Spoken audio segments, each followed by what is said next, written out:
Halo Heroes, balik lagi bersama saya Arid Ramadan. Saya adalah tutor sains kalian selama kalian nanti belajar di Hero Academy. Hari ini kita akan belajar tentang bagian-bagian tumbuhan dan fungsinya. Seperti yang kalian lihat, bagian tumbuhan itu dibagi menjadi dua.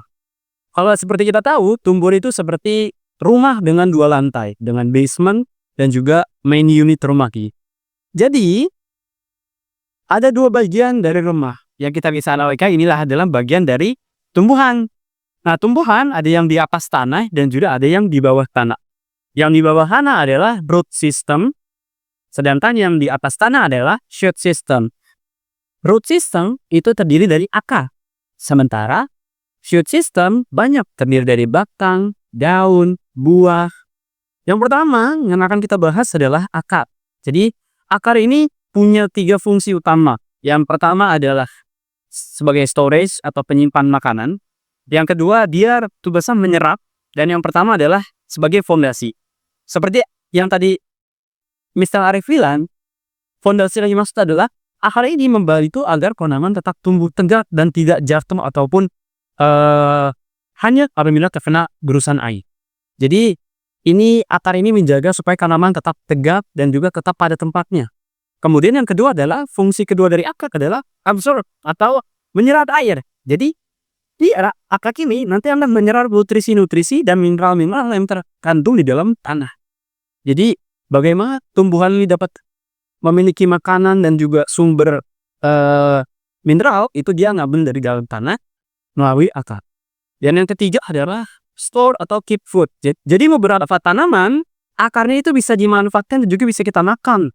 Contohnya adalah wortel atau carrot, ada turnip atau lobak, itu bisa kalian masak. Dan yang ketiga adalah buah bit yang biasanya berwarna ungu, itu bisa kalian makan. Jadi dari sini kita belajar bahwa akar memiliki 3 fungsi utama, yaitu sebagai fondasi, yang kedua untuk menyerap air dan mineral dari dalam tanah, dan yang ketiga adalah untuk sebagai cadangan makanan bagi tumbuhan. Oke, selanjutnya kita akan membahas tentang batang. Jadi batang ini kalau di manusia dia adalah tulang belakang kita. Jadi dia ngebantu tubuh kita untuk bisa tetap berdiri tegak. Nah, sama dengan batang.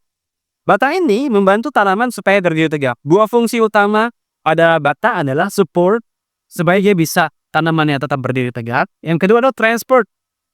Dia mengalirkan air yang diserap oleh akar, kemudian dia jadi saluran nih, supaya air yang diserap oleh akar bisa sampai ke seluruh bagian tumbuhan. Contohnya seperti daun, buah, dan teman-temannya. Jadi dia adalah seperti tulang belakang. Jadi dia bisa support tanamannya supaya tegak. Dan yang kedua adalah dia transport. Dia bantu kirim air dari akar ke seluruh bagian tubuh. Seperti itu. Ada juga bagian batang yang bisa kita konsumsi atau kita makan.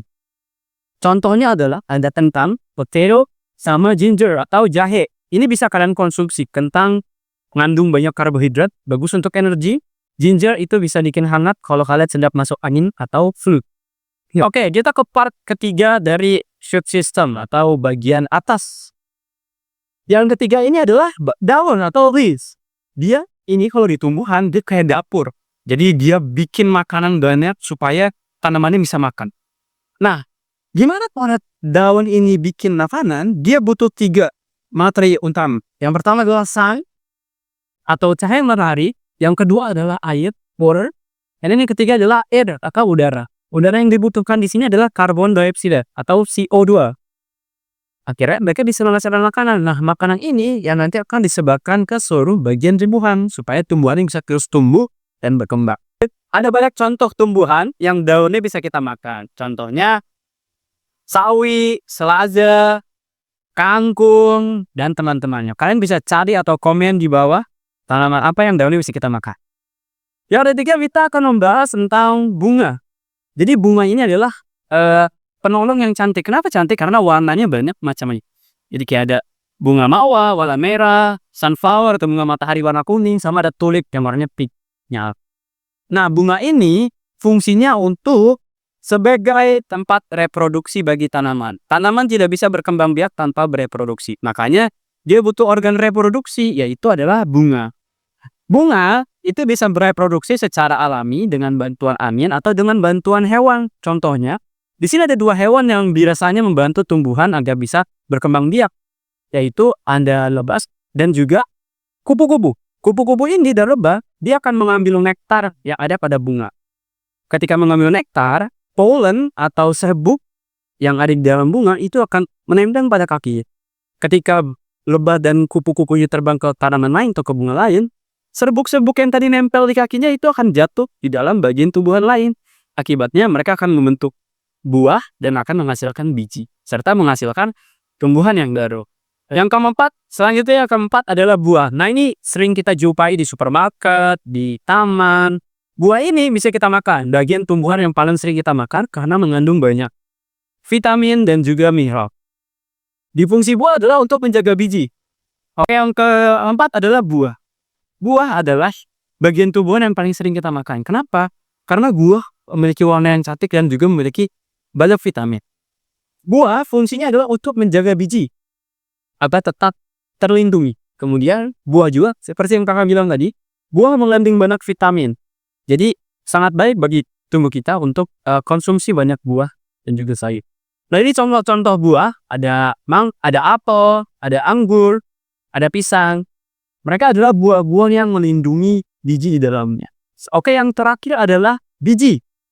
Apa itu biji? Biji adalah bagian tumbuhan atau bisa kita bilang seperti calon bayi pada tumbuhan. Nah, biji ini nanti akan tumbuh menjadi tanaman-tanaman baru. Seperti yang kalian lihat di foto ini adalah contoh pertumbuhan biji. Mulai dari biji, kemudian dia akan tumbuh akar, kemudian bijinya akan terus berkembang dan memiliki daun dan akhirnya menjadi tanaman yang baru, seperti itu. Nah, beberapa biji itu bisa kita makan. Contoh biji yang kita bisa makan adalah, pertama, beras yang kita bisa konsumsi menjadi nasi. Yang kedua adalah kacang. Kacang adalah salah satu biji yang mengandung banyak protein. Jadi teman-teman semua, kesimpulan pelajaran ini adalah tanaman punya dua bagian utama. Yang di atas tanah dan juga yang di bawah tanah. Seperti rumah tadi saya bilang, ada underground, sama ada yang juga above ground atau di atas tanah.